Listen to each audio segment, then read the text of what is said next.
Bumuelta ang Malacanang sa payag ni Vice President Sara Duterte na hindi niya obligasyong paliwanag ang kanyang mga biyahe abroad.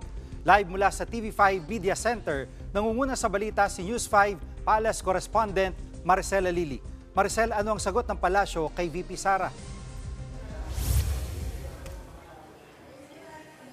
Jiggy, malinaw daw na nakasaad sa batas na public office is a public trust. Yan ang sinabi ni Palace Press Officer Undersecretary Claire Castro bilang tugon nga sa pahayag ni Vice President Sara Duterte. Sabi ni Jose Castro, kaya nga tinatanong niya, personal ba o opisyal ang mga biyahe ng Vice Presidente sa abroad? Dahil kung opisyal ito, abay obligasyon niya na mag-report sa taong bayan kung ano yung accomplishments niya. Dahil kung wala raw siyang nai-report, abay baka wala daw na trabaho.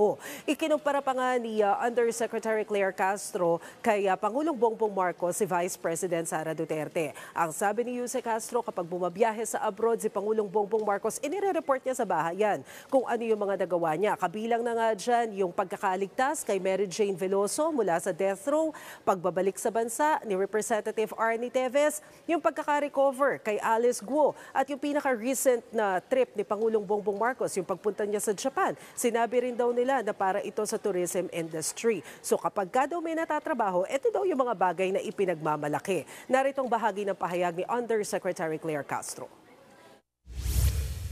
Ang kakulangan po sa kaalaman sa batas, sa ethical standards ay hindi po maikukubli sa pagmumura o pang-iinsulto.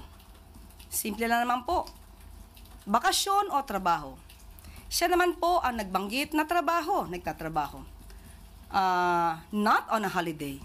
So kapag nagtrabaho, dala ang posisyon, dala ang bandera ng Pilipinas, may official functions.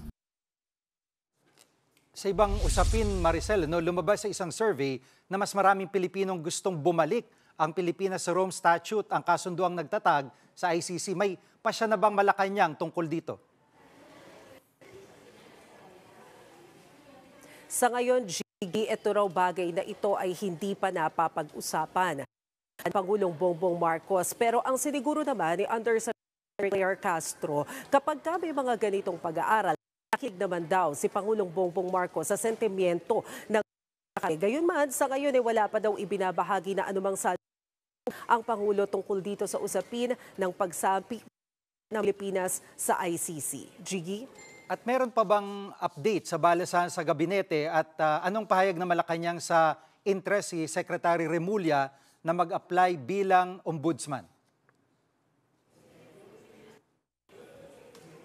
Gigi, kaninang umaga na si Maria Teresa Lazaro, lihim ng Department of Foreign Affairs, sa harap ito Bongbong Marcos sa Malacanang. Siya ni Enrique Manalo sa DFA. Si Enrique Manalo naman ay tatayo bilang representative of the Philippines sa United Nations. Hapon din matatandaan natin na nag-take na rin ng Ariel Nepomuceno bilang hepe ng Bureau of Customs.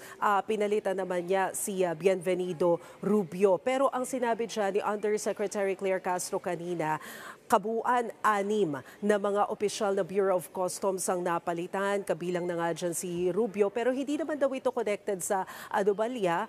Nagkataon lamang daw na mas gusto ng Pangulong Marcos na makakita ng mas maayos na serbisyo sa Bureau of Customs. Pagdating naman kay Secretary Remulla, nababanggit po dahil